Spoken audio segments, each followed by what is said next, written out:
Halo semuanya, nama saya Delaina Makula dan saat ini saya akan melakukan presentasi untuk tugas mata kuliah saya yaitu Business Communication, dan tema masalah sosial yang saya ambil adalah pelecehan dan kekerasan seksual. Mari kita mulai. Pertama-tama marilah kita mengetahui definisi dari pelecehan seksual terlebih dahulu. Apa itu pelecehan seksual? Pelecehan seksual merupakan suatu pendekatan seksual yang tidak diinginkan, seperti permintaan untuk melakukan seks, ataupun perilaku seksual lainnya yang secara verbal ataupun fisik menunjuk kepada seks. Sekarang kita tahu bahwa banyak sekali kasus pelecehan dan juga kekerasan seksual ini yang menyorot wanita. Namun sebenarnya, pelecehan dan juga kekerasan seksual itu bukan hanya menyerang wanita, teman-teman, tapi juga laki-laki. Jadi bisa menyerang semua lawan jenis. Sekarang mari kita analisa terlebih dahulu terkait dengan definisi dari pelecehan seksual menurut Komisioner Subkom Pemantauan Komnas Perempuan Siti Aminah Tarti. Definisi dari pelecehan seksual ialah perbuatan yang dilakukan dalam bentuk fisik atau non-fisik yang tidak dikehendaki dengan cara mengambil gambar, mengintip, memberikan isyarat bermuatan seksual, meminta seseorang melakukan perbuatan yang demikian pada dirinya, memperlihatkan organ seksual baik secara langsung atau menggunakan teknologi, melakukan transmisi yang bermuatan seksual dan melakukan sentuhan fisik. Dan pelecehan seksual itu sudah termasuk dalam kekerasan seksual, teman-teman. Sekarang apakah arti dari kekerasan seksual? Kekerasan seksual adalah setiap tindakan baik berupa ucapan maupun perbuatan yang dilakukan seseorang untuk menguasai atau memanipulasi orang lain serta membuatnya terlibat dalam aktivitas seksual yang tidak dikehendaki. Indikator kekerasan seksual saat ada paksaan dari salah satu pihak. Aktivitas seksual memberikan kepuasan seksual pada satu pihak. Jadi kesimpulannya adalah bahwa pelecehan seksual tersebut merupakan salah satu pelakuan seks yang memang tidak diinginkan, dan segala perilaku seks lainnya yang berupa verbal ataupun fisik yang tidak diinginkan oleh para korban itu semuanya adalah perilaku pelecehan dan juga kekerasan seksual. Baik. Maraknya pelecehan seksual yang terjadi sekarang ini terjadi karena kebanyakan orang itu tidak dapat mengontrol hawa nafsu mereka.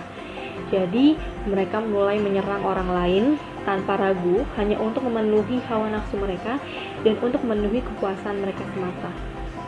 Tentu inilah awal terjadinya pelecehan dan kekerasan seksual. Sekarang kita cari tahu lagi dan menganalisa lagi tentang pelecehan seksual secara verbal dan juga secara fisik lebih dalam lagi. Apa definisi pelecehan seksual secara verbal? Pelecehan seksual secara verbal itu adalah suatu pelecehan seksual berupa perkataan ataupun siulan, seperti contoh menggoda, bercanda, berkomentar, atau menanyakan hal-hal bersifat seksual yang tidak diinginkan, atau membuat lawan bicara tidak nyaman. Memberi sindiran atau cerita yang bersifat seksual yang membuat lawan bicara tidak nyaman. Memberi komentar seksual yang tidak diinginkan tentang cara berpakaian, bentuk tubuh atau gaya seseorang, atau catcalling. Dan apa sih bentuk pelecehan seksual secara fisik? Kalau bentuk pelecehan seksual secara fisik ini adalah pelecehan seksual yang sudah ibaratnya sudah lebih di atas verbal ya teman-teman, karena ini berarti sudah berupa sentuhan, rabaan, ataupun kontak fisik lainnya, dan ini bisa jadi juga seperti pemerkosaan seperti itu. Dan berdasarkan CATAHU atau catatan tahunan Komisi Nasional Anti Kekerasan Terhadap Perempuan di tahun 2020 menunjukkan bahwa jumlah laporan kekerasan dan juga pelecehan seksual pada tahun 2019 pada perempuan telah mencapai 431.471 kasus, dan angka ini sudah jauh melonjak dibandingkan CATAHU tahun 2008 yang dimana angkanya itu mencapai 54.425 kasus atau naik sekitar 795%. Jadi bagaimana teman-teman, apakah ini bisa kalian sebut sebagai suatu masalah sosial yang bisa kalian anggap remeh atau sepele? Menurut saya tidak bisa, karena ini berarti sudah sangat darurat sekali. Dan saat ini juga kita harus tahu tentang bagaimana sih cara kita mengatasi pelecehan seksual dan juga kekerasan seksual. Baik, cara mengatasinya pertama adalah pemerintah harus dapat segera mengesahkan RUU PKS. Apa itu RUU PKS? RUU PKS adalah rancangan undang-undang penghapusan kekerasan seksual.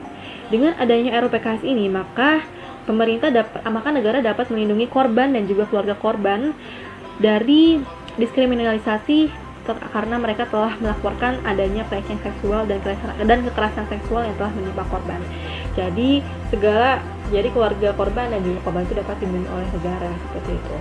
Dan juga dengan pengesahan dari RUU PKS ini juga dapat memberikan tindak pidana yang pantas untuk para pelaku pelecehan dan kekerasan seksual. Yang kedua, berani bertindak dan juga speak up.